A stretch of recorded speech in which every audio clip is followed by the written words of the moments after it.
Good morning, good morning. Welcome to our Talks with Anthony. Today we're going to have a insightful conversation. For those who are new to the channel, we make mental health conversations and content that's going to be beneficial to your personal development and just to your well-being. However, in today's conversation, we're going to be talking about sex and hypersexuality, why there's more to life than just sex, right? So off rip, sex is a powerful tool to form connection, but when it comes to a coping mechanism, it may signal something deeper that needs attention, right? We got to understand, that red flag. We got to understand when things is really causing impairment to our life. We got to understand that some of us out here are like that squirrel. We're chasing a little nut, but at the same time too, what's really going on? Why are we doing this, right? So we got to be able to slow down, assess ourselves, and understand like why is this impacting our life, our daily functioning, right? And just overall our life and our world, right? So stick with me, grow with me. We're going to be able to navigate throughout this video. So when it comes to some supportive research, we were able to find that hypersexuality behavior is often linked to emotional regulation difficulties, trauma, stress, or mood disorders. We also was able to find from the National Institute of Mental Health that well-being improves when individuals address underlying emotions, needs, rather than relying on compulsive behaviors for relief. So you want to be able to take in consideration that you don't want to just dive right into your emotions just because your emotions trying to pull you a certain way, just because the media is trying to pull you a certain way, just because you're trying to compete with other people with what they got going on, right? You want to facilitate what's really going on with you and how you're able to facilitate action of change in a proactive way that's going to be healthy for you, right? So in regards to just diving right back into the video, first segment, we're going to be talking about what is hypersexuality, right? So we have compulsive sexual behavior, right? So persistent sexual urges or behaviors that feel difficult to control or interfere with daily life, right? So this is impacting your life. We also have emotional regulation links. So sex is also something that is used for people that numb distress, loneliness, or anxiety rather than, pleasure or intimacy, right? So everybody's different, right? In that sense, the emotional regulation. But pulling it back to the next, we're going to be talking about behavior patterns, right? So escalation in frequency, risk-taking, or secrecy around arousal behavior.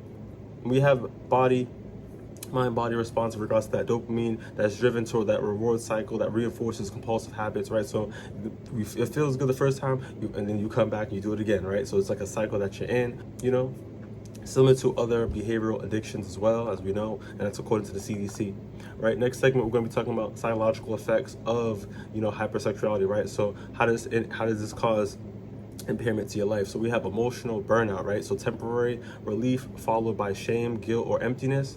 With relationship strain, we have compulsive sexual, focuses can erode trust, intimacy, and communication, right? So when you're just out here just doing things to just do it, this is impacting your relationships, how you feel, and even like I'm diving right now is that mental health impact, right? So higher correlations with anxiety, depression, and impulsive control difficulties, right? So the more that you just kind of just keep frivolously just doing things, you just do it, you're just giving yourself away. This is causing you to essentially lose certain aspects of yourself and causing you disparity in psychological effects when it comes to just being hypersexual, when you're just doing things, you're putting your body through that override. Let's just be real, right? We also have reduced life balance, right? So over prioritizing sex can crowd out fulfillment from relationships, creativity, purpose, and rest, right? So when you're doing something consistently, right, you're draining yourself. Let's just be real. You're draining yourself. You're depleted. Your body's like, yo, I need rest. Enough's enough, right? You're not giving that purpose, not giving that balance, right?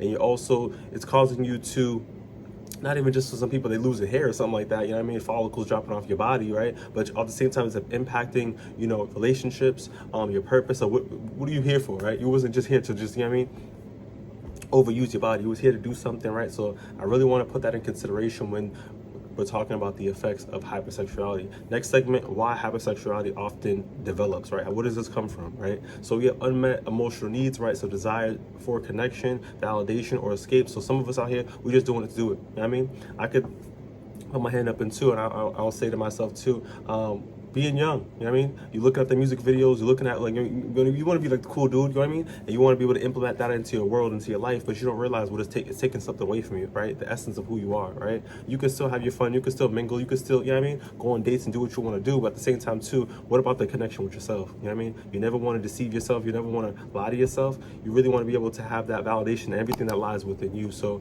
unmet needs and unmet goals and unmet emotional needs all tie into these things, right? So we really want to be in alignment with ourselves. That's why I always advocate for solitude. Pull yourself away from distraction, the noise, the image, the cameras, the lights, the media, you know what I mean, the videos and all these type of stuff like that, and really like get tuned into what's really going on with you, right? You know what I mean? But next, let's bounce back right into it. It's going to be the chronic stress or trauma, right? So, you know, this is where it's developing. So sexual behavior used as a self-soothing mechanism, right? So some people just doing this just to do it. It's just a trauma. It's something what they're used to. This is what they know, right? But you also got to realize too, slow it down. You know what I mean? Let's address the trauma. Let's figure out and facilitate a way of action of change so we're able to kind of have a better well-being for what? Ourselves. We have loneliness in isolation, so seeking closeness with emotional intimacy. We have cultural messaging, right? So media reinforcement that equates sexual worth, success, or happiness, right? So like I said, when I was talking about those music videos, you know what I mean? And this is also influencing the kids too. Let's just be real. I remember when I was working with in an after-school program with a 6-year-old, and you know what I mean, like the mommy and the big boot, like these kids, they know what's up. They know what's up. You know what I mean? Just keep it transparent with you. You know what I mean? But we really got to take in consideration the things that we're seeing. It impacts our mindset. It impacts our brain. It impacts, you know what I mean, our desires, right? But at the same time too, we should not want to be someone else. We got to be ourselves, and that's our authentic. You know what I mean? Form or state of mind type of thing. But in the sense of, you know, worth and success and happiness, all these things are deriving from what we want, what makes us happy, right? And like I said, this is how it develops, right? So unmet emotional needs. So we have the chronic stress and trauma, loneliness and isolation. We also have cultural messaging that is also throwing all these shots to be like, yo, you're inadequate because we ain't getting none. You know what I mean? Like, get you right first, you feel me? And then let the things come, let the opportunities come your way. You really want to make sure that you're clear-minded, your mental health, your health is in order before you're out here and engaging with people. And let's be real, there's all diseases out here, let's be real, you know what I mean? So some people out here, hygiene, another topic, but I just want to keep it real with you because safety is key. You know what I mean? Safety is key. Next segment, let's talk about building a healthier relationship with sex, right? So we really want to be able to have, like I said, that self-awareness practice, right? So identifying your emotional triggers behind, you know, those sexual urges, really understand what's going on. So if you need to, get you a notebook, I mean, get you a composition book, take notes, really have some insight on yourself, what's really going on, right? Proactively seek a professional if necessary, right? But you really want to know and be highly in tune on who you are. Have some mindfulness as well, right? So learning to tolerate discomfort without acting impulsively, right? So just, you ain't got to jump, right? Some of your friends want to go to club, party, etc., etc. You may not want to do that. You know what I mean? Boundaries, stand tall, stand in your 10, right? I mean, and do what's beneficial for you. But pulling it back to, like I said, the mindfulness, you really want to create, you know, a time to really just kind of just, you know, get your mind clear. Do what's best for you.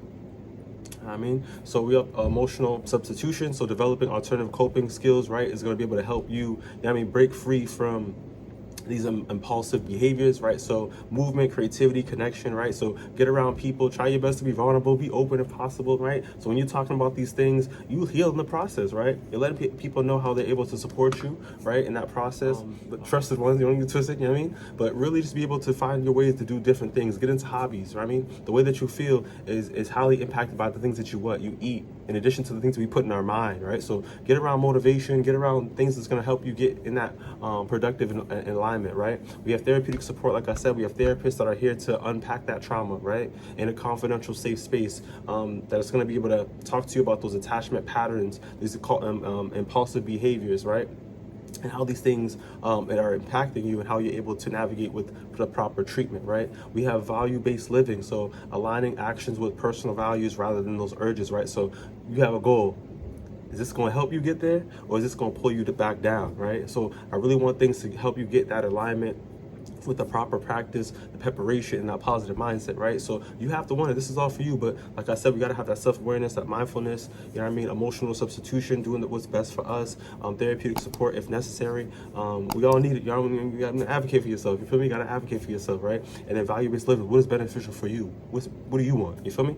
And then pulling into our next segment, let's talk about expanding life beyond sexual behavior, right? Life's not just about sex. We wasn't just here to just have sex, and you know what I mean? It's good, you know what I mean? But we wasn't here just for that. So we have purpose and meaning, right? So fulfilled in regards to growth through the goals, as we talked about, contribution. We have personal goals, things that are going to be our growth, that's going to be beneficial for us. Our meaning was beneficial for us. You know what I mean? I said it again. You know what I mean? We also have deeper connection, right? So emotional intimacy strengthens relationships, more sustainability than sex when it comes to just intensity alone, right? So, you know what I mean? We have a better connection when we engage with someone of meaning, rather than we just doing something just to just do it. We just person to person, person to person, person. You know what I mean? It's not about what it was. It's not about the quantity, yep, but it's about the quality, right? I just hit up my head. I just really want to be able to put that when it comes to deeper connections, right? You really want to be able to know who you're talking to. The worst thing, let me be real with you, is you sleeping with your enemy. Some people, let me be real with you in life too, you know what I mean? They've been in situations where, you know what I mean, you procreated with somebody and you ain't even really jacking them. Like, there's a lot of things that play into this, and it has an impact on someone else. Now you're impacting the baby's mental health as well. Like, everybody is essentially going to be in some type of way impacted by these outcomes. So I really want us to really think about our decisions when we're doing it, right? But next key point, we're going to be talking about improved mental health, right? So we have better balanced coping strategies that reduce that anxiety, that shame, and that impulsivity, right? So when we're working on our mental health, we're able to find what's beneficial for us. You know what I mean? I always say to people, if it ain't broke, don't fix it. So if it's working for you and it's helping you become the best you, but let's keep using that. Let's keep improving. We also have whole person's well-being, right? So mental, emotional, physical, and social health work together in regards to keeping us, you know what I mean, together. You know what I mean, our whole well-being.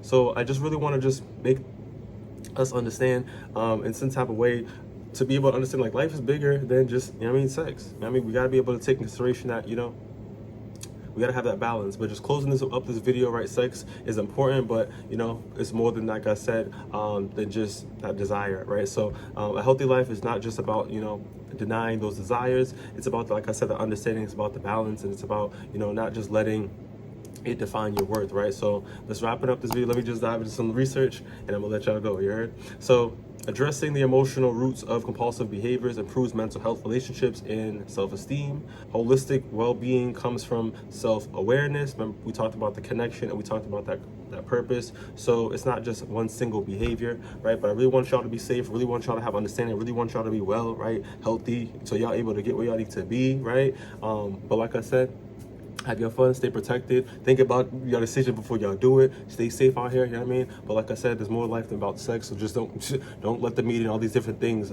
affect your mindset. Do what's beneficial for you. However, see you on the next one. Take it easy.